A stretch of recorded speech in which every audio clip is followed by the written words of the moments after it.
তো এই জন্য আমি দু একটা কথা আপনাদের সামনে বলতে চাই যে আল্লাহ এবং আল্লাহ রাসূল এই জাতীয় ছোঁয়াচে এবং মহামারী ভাইরাস নিয়ে কি বলেছে, এটা আপনাদের শোনা উচিত না উচিত নয়?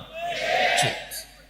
যে হযরত মুহাম্মদ সাল্লাল্লাহু আলাইহি ওয়াসাল্লাম আজ থেকে 1400 বছর আগে এই ধরনের ছোঁয়াচে এবং মহামারী রোগ নিয়ে কি বলেছেন, আর আল্লাহ সুবহানাহু তাআলা কি বলেছেন, এবং এটা নিয়ে একটা ভ্রান্ত ধারণাও মানুষের মধ্যে কাজ করে হাদিসগুলোর ব্যাখ্যা বিশ্লেষণ নিয়ে।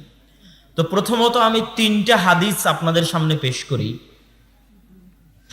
1 নম্বর হাদিস, রাসূল সাল্লাল্লাহু আলাইহি ওয়াসাল্লাম বলছেন, এটা বুখারী মুসলিমের হাদিস, যেটা যে আল্লাহ রাসূলের হাদিস, এতে কোনো সন্দেহ নাই। বুখারী মুসলিমের হাদিস মানে হাদিস যে আল্লাহ রাসূলের এবং আল্লাহ রাসূল যে বলেছেন, এতে কোনো সন্দেহ নাই।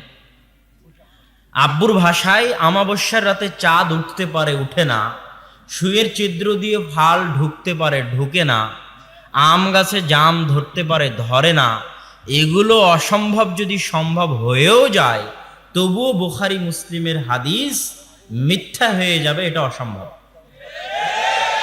তো রাসূল সাল্লাল্লাহু আলাইহি ওয়াসাল্লাম বলেছেন, লা আদওয়া ওয়ালা তিয়ারাতা, যে নেই কোনো ছোঁয়াচে রোগ আর নেই কোনো কুলক্ষণ। এটা গেল একটা হাদিস। দ্বিতীয় হাদিস, একজন বিদুইন এসে রাসূল সাল্লাল্লাহু আলাইহি ওয়াসাল্লামকে বলতেছে, আল্লাহ রাসূল, ইনদি ইবিলুন কাসীরুন ফিহি আল বাঈরুল আজরাব ফাতাজাররাবা কুল্লাহা। আল্লাহ রাসূল, আমার এক পাল উট আছে, তার মধ্যে একটা উটের ছোঁয়াচে রোগ হয়েছে, সেখান থেকে বাকিগুলোরও সম্ভাবনা আছে, সংক্রামক রোগ, মহামারী। তখন রাসূল সাল্লাল্লাহু আলাইহি ওয়াসাল্লাম তাকে প্রশ্ন করে বসলেন, ফামান আ'দাল আউয়াল, হে বিদুইন, তুমি যে বলতেছ তোমার পালে যে উটগুলো আছে তার মধ্যে একটার সংক্রামক ব্যাধি, ছোঁয়াচে ব্যাধি আক্রান্ত হয়েছে, সেখান থেকে বাকিগুলো আক্রান্ত হতে পারে বা হয়ে যাচ্ছে, তো তোমার নিকটে আমার প্রশ্ন, প্রথম যাকে ছোঁয়াচে রোগে আক্রান্ত হয়েছিল সেটা কার নিকট থেকে এসেছিল? কথা কি বুঝতে পারছেন? চায়নাতে প্রথম যখন করোনা ভাইরাস ধরা পড়ল, তো প্রথম যে ব্যক্তি আক্রান্ত হয়েছিল তার নিকটে কার কাছ থেকে আসলো? ধরলাম আর একজনের কাছ থেকে আসলো, তো তার নিকটে কার কাছ থেকে আসলো? এক জায়গায় গিয়ে কিন্তু শেষ হয়ে যাবে, এবং সেই জায়গাটার শুরু হবে কে? আল্লাহ সুবহানাহু ওয়া তাআলা। এই দুটা গেল এক অর্থবোধক হাদিস। এবার আর একটা হাদিস এই দুটার সম্পূর্ণ বিপরীত। সেটা কি? রাসূল সাল্লাল্লাহু আলাইহি ওয়াসাল্লাম বলছেন, ফিররা মিনাল মাজমুম কাফিরারিকা মিনাল আসাদ, তোমরা যদি কোনো সংক্রামক ব্যাধিতে আক্রান্ত ব্যক্তিকে দেখতে পাও তাহলে তার নিকট থেকে পালিয়ে যাও, যেমন সিংহকে দেখে পালিয়ে যাও। তোমরা যদি জানতে পারো কোনো গ্রাম, কোনো শহরে সংক্রামক ব্যাধি মহামারীতে আক্রান্ত হয়েছে, তাহলে সেই গ্রাম, সেই শহর থেকে পালিয়ে যাও, যেমন ভাবে তোমরা সিংহকে দেখে পালিয়ে যাও। তো দুইটা হাদিস, এই 3টা হাদিস পরস্পরের বিরোধী না বিরোধী নয়? বিরোধী। এই 3টা হাদিসের সমাধানে, পরস্পর বিরোধিতার সমাধানে, মুহাদ্দিসিনে কেরাম, ফুকাহায়ে ইবাম, মুফাসসিরিন, যারা ইসলামী শাস্ত্রের অভিজ্ঞ পণ্ডিত, তারা যে ব্যাখ্যাগুলো করেছেন, সেই ব্যাখ্যাগুলোর 2টা ব্যাখ্যা হচ্ছে সঠিক ও বিশুদ্ধ ব্যাখ্যা। প্রথম ব্যাখ্যা হচ্ছে, আসলেই কোনো ছোঁয়াচে রোগ নেই, তারপরেও আল্লাহ রাসূল যেখানে ছোঁয়াচে রোগ হয়েছে সেখান থেকে কেন পালাতে বললেন? এই জন্য পালাতে বললেন যে কেউ যদি ছোঁয়াচে রোগের স্থানে যায়, তারপরে যদি তার ছোঁয়াচে রোগ হয়ে যায়, তাহলে তার ঈমান দুর্বল হয়ে যাবে।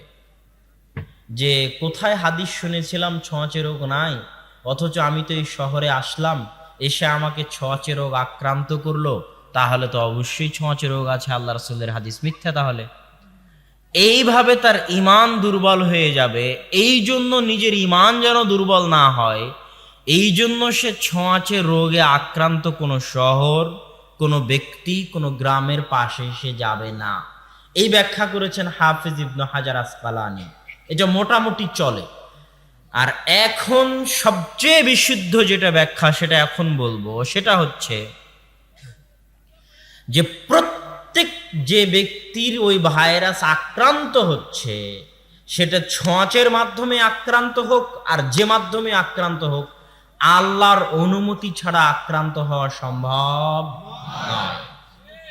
যে ছোঁয়াচে রোগে আক্রান্ত তার সাথে যদি আমি শতবারও মুসাফা করি, আর আল্লাহ সুবহানাহু ওয়া তাআলা যদি না চান যে ওই ভাইরাসে আমি আক্রান্ত হব, তাহলে আক্রান্ত হওয়া সম্ভব নয়।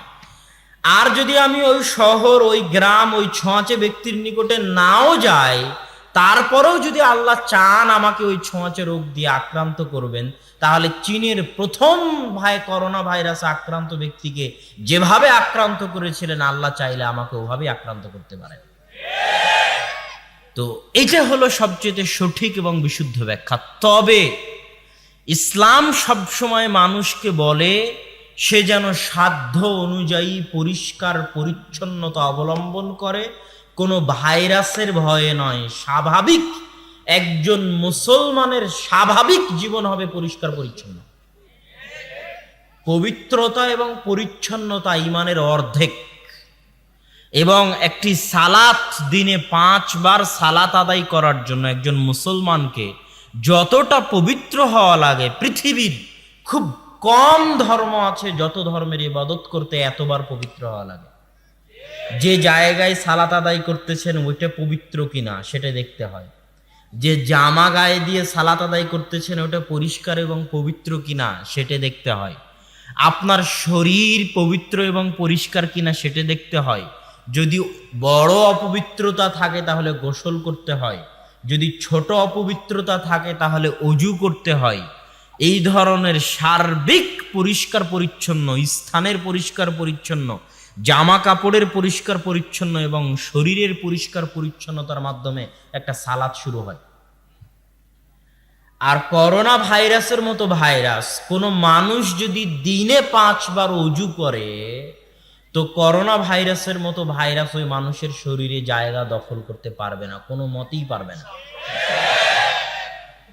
তো এই জন্য শুধু ভাইরাস দিয়ে নয়, সর্বদা কোনো মানুষ যদি 5 ওয়াক্ত সালাত আদায় করে এবং অজু ও পবিত্র অবস্থায় থাকে, তার জীবন হবে সবচেয়ে স্বাস্থ্যকর, সবচেয়ে সুস্বাস্থ্য এবং রোগ ব্যাধিমুক্ত জীবনযাপন সে করতে পারবে। এবং ইসলামের আর যত বিধিবিধান আছে সব বিধিবিধানের সাথে পরিষ্কার পরিচ্ছন্নতা সম্পর্ক আছে। রাসূল সাল্লাল্লাহু আলাইহি ওয়াসাল্লাম বলছেন, তোমরা রাত্রিবেলা পাত্র ঢেকে রাখো। রাত্রিবেলা পাত্র খোলা রাখতে আল্লাহ রাসূল নিষেধ করেছেন। পান পাত্র হোক, পানির পাত্র হোক, হাঁড়ি পাতিল হোক, কেন? আল্লাহ রাসূল বলছেন আসমান থেকে বালা মুসিবত অবতীর্ণ হয় জমিনে, যদি পাত্র খোলা থাকে তো ওই পাত্রেও বালা মুসিবত ঢুকে যাবে, আর এই বালা মুসিবতই হচ্ছে ভাইরাস। ওই জন্য আল্লাহ রাসূল বলেছেন পাত্র রাত্রেবেলা ঢেকে রাখো। রাসূল সাল্লাল্লাহু আলাইহি ওয়াসাল্লাম যেই সমস্ত পাত্রে মদ পান করা হয়, শুকুরের গোশত রান্না করা হয়, এই সমস্ত পাত্রে খাবার রান্না করাই নিষিদ্ধ করে দিয়েছেন, শুধু অপবিত্রতা অপরিচ্ছন্নতার জন্য। কেননা শুকুরের চাইতে অপবিত্র অপরিচ্ছন্ন প্রাণী পৃথিবীতে নাই। আর আল্লাহ সুবহানাহু ওয়া তাআলা প্রত্যেক যে প্রাণীকে হারাম করেছেন মানুষের জন্য খাওয়া, ওই প্রাণীর মধ্যে ক্ষতি আছেই আছে, থাকবেই থাকবে। হয়তো বিজ্ঞান আজকে দেখতে পাচ্ছে না, 10 বছর পরে দেখতে পাবে, কিন্তু আল্লাহ যা হারাম করেছেন তার মধ্যে মানুষের জন্য ক্ষতি আছেই আছে, নিঃসন্দেহে আছে এবং থাকবেই থাকবে। প্রত্যেক যা কিছু আল্লাহ সুবহানাহু ওয়া তাআলা এবং আল্লাহ রাসূল হারাম করেছে, সেটা বিড়ি, সিগারেট, তামাক, জর্দা, গুল হোক, শুকুরের গোশত হোক, কুকুরের গোশত হোক, আর ইন্দুর হোক, যে ইন্দুরগুলোকে ধরে ধরে চীনের মানুষ গরম পানিতে ডুবিয়ে সেগুলোকে খাচ্ছে, বাদুড়গুলোকে খাচ্ছে, যত অপবিত্র অপরিচ্ছন্ন জিনিস ইসলাম হারাম করেছে সেগুলোর মধ্যে ক্ষতি আছে আছে এবং থাকবেই থাকবে, যার প্রমাণ হচ্ছে এই করোনা ভাইরাস। এই জন্য ইসলাম হচ্ছে পৃথিবীর সবচেয়ে কমপ্লিট কোড অফ লাইফ, এর চাইতে আধুনিক, এর চাইতে উন্নত এবং সকল যুগের জন্য চলমান সকল যুগ কাল পাত্র এবং মানুষের জন্য প্রযোজ্য এত সুন্দর, এত উন্নত, এত আধুনিক ধর্ম পৃথিবীতে আর আসাও কোনোদিন সম্ভব নয়, কেউ দিতেও পারেনি এবং কেউ দিতেও পারবে না। কিন্তু মুসলমানেরা বুঝতে পারে না যে তারা কত বড় নেয়ামতের মধ্যে আছে। ইসলামের চাইতে বড় নেয়ামত মুসলমানদের জন্য আর কিছুই নাই। এর চাইতে বড় নেয়ামত পৃথিবীতে আর হতে পারে না যে আপনি মুসলমান, আপনি ইসলাম গ্রহণ করেছেন, মুসলমান ঘরে জন্মগ্রহণ করেছেন, এর চেয়ে বড় নেয়ামত হতে পারে না। সম্মানিত উপস্থিতি, এই জন্য করোনা ভাইরাস নিয়ে আতঙ্ক নয়, এটা আপনার ঈমানের পরীক্ষা। এটা আপনার কিসের পরীক্ষা? ঈমানের পরীক্ষা। যে করোনা ভাইরাস যদি ধরারই হয় সেটা আল্লাহ সুবহানাহু ওয়া তাআলার ইচ্ছা ছাড়া সম্ভব নয়, তবে অবশ্যই সচেতনতা জরুরি। আর সেই সচেতনতার সবচেয়ে বড় রাস্তা হচ্ছে 5 ওয়াক্ত সালাত এবং দিনে 5 বার ওযু। আর এই 5 বার ওযুতে নাক পরিষ্কার করা হয়, মুখ পরিষ্কার করা হয়, দাঁত পরিষ্কার করা হয়। ইসলামে পরিষ্কার পরিচ্ছন্নতার এত গুরুত্ব যে আল্লাহ রাসূল সাল্লাল্লাহু আলাইহি ওয়াসাল্লাম বলতেছেন যে জিবরাইল আমাকে মিসওয়াক করতে বলে, আমি মিসওয়াক করি। জিবরাইল আমাকে মিসওয়াক করতে বলে, আমি মিসওয়াক করি। তারপরও জিবরাইলের বলাতে আমার মনে হচ্ছে যে আমার দাঁতের আশেপাশের যে গোস্তগুলো আছে এগুলো ছিলে যাবে। লাউলা আশক্কা আলা উম্মতি লা আমারতুহুম বিসওয়াক। আমি যদি আমার উম্মতের উপর কঠিন না মনে করতাম তাহলে 5 ওয়াক্ত সালাতের জন্য 5 বারই মিসওয়াক করা ফরজ করে দিতাম। আল্লাহু আকবার। রাসূল সাল্লাল্লাহু আলাইহি ওয়াসাল্লাম কতটা পরিষ্কার পরিচ্ছন্ন থাকতেন। পেঁয়াজ মুখে দিয়ে মসজিদে যাওয়া নিষেধ। কিসের জন্য? পেঁয়াজে দুর্গন্ধ আছে, ফেরেশতারা কষ্ট পায়। ফেরেশতারা পবিত্র, পরিষ্কার এবং পরিচ্ছন্ন। মুসলমানদেরকে পেশাব করে পানি গ্রহণ করতে হয়। কত মানুষ দেখবেন দাঁড়িয়ে থেকে পেশাব করে চলে যাচ্ছে, পানি গ্রহণ করে না। সে যদি ভাইরাসে আক্রান্ত না হয় তো কে ভাইরাসে আক্রান্ত হবে? মুসলমানদেরকে এই জাতীয় অপবিত্রতা থেকে সর্বদা পবিত্র থাকতে হয়। হাজারো হিন্দু, বৌদ্ধ, ইহুদি, খ্রিস্টান আছে যারা ইহুদির সাথে সহবাস করে, স্ত্রীর সাথে সহবাস করে গোসল করে না, আছে না নাই? অথচ মুসলমান স্ত্রীর সাথে সহবাস করে পরবর্তী সালাত অতিক্রম করতে পারবে না গোসল ছাড়া। কত পবিত্র ধর্ম, কত পাক ও সাফ ধর্ম। আমি ভারত পাকিস্তানে দেখেছি এরা লাগাড়ে 3-4 দিন পর্যন্ত গোসল করে না। আর ফ্রান্স আর জার্মানির এমনও মানুষ আছে যারা সপ্তাহকে সপ্তাহ গোসল করে না, সেন্ট দিয়ে শরীর চালায়, উন্নত মানের সেন্ট ব্যবহার করে, সেন্ট লাগায় আর গোসল ছাড়াই চলে। স্ত্রী সহবাস করেও গোসল করে না, শুকুরের গোস্ত খায়। তো এরা যদি ভাইরাসে আক্রান্ত না হয় তো কারা ভাইরাসে আক্রান্ত হবে? এই জন্য ইসলাম হচ্ছে পৃথিবীতে সবচেয়ে পুত পবিত্র, সবচেয়ে পরিষ্কার এবং পরিচ্ছন্ন ধর্ম। কিন্তু মুসলমানেরা এই ধর্মটাকে মূল্যায়ন করা জানে না, এই ধর্মের উপর আমল করা জানে না, এই ধর্মে পালন করা জানে না। অতএব এই ভাইরাস নিয়ে আতঙ্ক নয়, বরং কিভাবে ইসলামের আলোকে পরিষ্কার পরিচ্ছন্ন জীবন যাপন করা যায় সেটা আমাদের করণীয়। তারপরের কথা, 2টা হাদিস না শোনালে আমি আপনাদের সামনে শান্তি পাচ্ছি না আজকের মতো। কেননা মদিনা বিশ্ববিদ্যালয় সহ আরো বিভিন্ন বিশ্ববিদ্যালয়গুলো সৌদি আরবের যেহেতু বন্ধ করে দেওয়া হয়েছে, সেহেতু এই হাদিস 2টা আমি পড়তে চাই।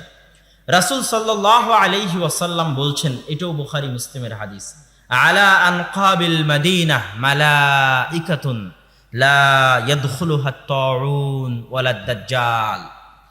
মদিনার অলিতে গলিতে, মদিনার রাস্তায় রাস্তায় আল্লাহ সুবহানাহু তাআলা ফেরেশতাদেরকে পাহারাদার হিসেবে বসিয়ে রেখেছেন। কেন? লা ইয়াদখুলুহা আত-তাউন ওয়ালা দাজ্জাল। মদিনাতে কোনো মহামারী প্রবেশ করতে পারবে না, কোনো ছোঁয়াচে রোগ প্রবেশ করতে পারবে না, ওয়ালা দাজ্জাল, দাজ্জালও প্রবেশ করতে পারবে না। আল্লাহু আকবার। মদিনাবাসীর জন্য এই নিরাপত্তার কথা রাসূল সাল্লাল্লাহু আলাইহি ওয়াসাল্লাম স্পষ্ট ভাষায় বলে গেছেন। অতএব যারা মদিনায় আছে তাদের এই ভাইরাসে ভীত হওয়ার, আতঙ্কিত হওয়ার, চিন্তান্বিত হওয়ার কোনো কারণ নাই।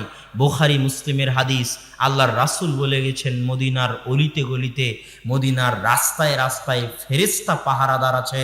লা ইয়াদখুলুহা আত-তাউন, কোনো মহামারী রোগ, কোনো ছোঁয়াচে রোগ মদিনা ধরতে পারবে না, আক্রান্ত করতে পারবে না। গত 1400 বছরেও কোনো ছোঁয়াচে কোনো মহামারী রোগ মদিনায় আক্রমণ করেনি, মদিনা আক্রান্ত হয়নি। ওয়ালা দাজ্জাল, এবং দাজ্জালও মদিনায় প্রবেশ করতে পারবে না।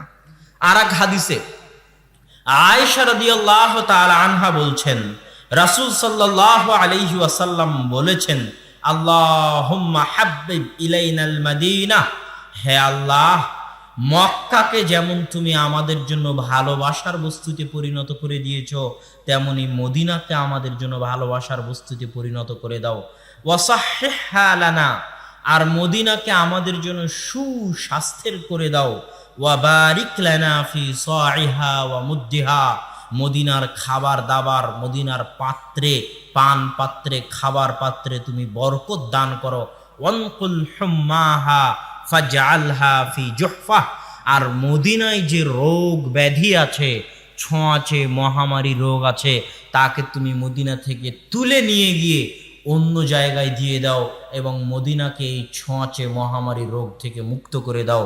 রাসূল সাল্লাল্লাহু আলাইহি ওয়াসাল্লামের এই দোয়াকে আল্লাহ সুবহানাহু ওয়া তাআলা কবুল করে নিয়েছেন। আল্লাহু আকবার। এই জন্য ইবনু হাজার আসকালানী রাহিমাহুল্লাহ বলেছেন যে আল মাদিনাহ আসাহহু বিলাদিল্লাহ আলা ওয়াজহিল আরজ, আসমানের নিচে জমিনের উপরে সবচেয়ে সুস্বাস্থ্যকর, আসমানের নিচে জমিনের উপরে সবচেয়ে সুস্বাস্থ্যকর শহর যদি থেকে থাকে, তাহলে সেই শহর হচ্ছে আল মাদিনা আল মুনাওয়ারাহ, মাদিনাতু নবিয়্যিল্লাহ সাল্লাল্লাহু আলাইহি ওয়াসাল্লাম, মাদিনাতু রাসূলিল্লাহি সাল্লাল্লাহু আলাইহি ওয়াসাল্লাম।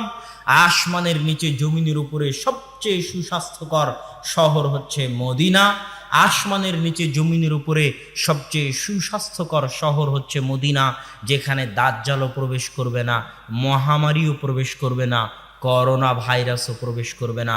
রাসূল সাল্লাল্লাহু আলাইহি ওয়াসাল্লাম বলেছেন। আল্লাহু আকবার। সম্মানিত উপস্থিতি, মদিনার ফজিলতের কথা যখন আসলো, তখন আর দুই একটা মদিনার ফজিলত বলে নেই, যা আপনাদের জানা থাকা ভালো। রাসূল সাল্লাল্লাহু আলাইহি ওয়াসাল্লাম বলেছেন, রাসূল সাল্লাল্লাহু আলাইহি ওয়াসাল্লাম বলেছেন, কেউ যদি মদিনাবাসীর বিরুদ্ধে ষড়যন্ত্র করে, কেউ যদি মদিনাবাসীর বিরুদ্ধে ষড়যন্ত্র করে, ফায়াযুবু কামা ইয়াযুবুল মিলহু ফিল মা, তাহলে সে ওইভাবে গলে নিঃশেষ হয়ে যাবে, যেমন লবণকে পানিতে ঢেলে দিলে লবণ গলে নিঃশেষ হয়ে যায়, সেও ওইভাবে গলে ধ্বংস হয়ে পচে নিঃশেষ হয়ে যাবে যে মদিনা এবং মদিনাবাসীর বিরুদ্ধে ষড়যন্ত্র করবে। রাসূল সাল্লাল্লাহু আলাইহি ওয়াসাল্লাম বলেছেন, আল্লাহুম্মা, হে আল্লাহ, তুমি মদিনার সব কিছুতে বরকত দাও। জিফাই মা জাআলতা ফি মক্কাহ, মক্কার দ্বিগুণ বরকত দাও। তুমি মক্কার জন্য ইব্রাহিম আলাইহিস সালাতু ওয়াস সালামের দুয়ার মাধ্যমে মক্কার জন্য যে বরকতের ব্যবস্থা করেছো, তার চেয়ে দ্বিগুণ বরকতের ব্যবস্থা তুমি মদিনা এবং মদিনাবাসীর জন্য করে দাও। এই জন্য মক্কার চেয়ে ডবল বরকত মদিনায় পাওয়া যায়, আজও পাওয়া যায়। মদিনায় যারা বসবাস করে, যারা যায়, তারা এই বরকতকে সশরীরে স্বচক্ষে অনুভব করতে পারে। রাসূল সাল্লাল্লাহু আলাইহি ওয়াসাল্লামের এই দোয়াকে আল্লাহ সুবহানাহু ওয়া তাআলা কবুল করে নিয়েছেন।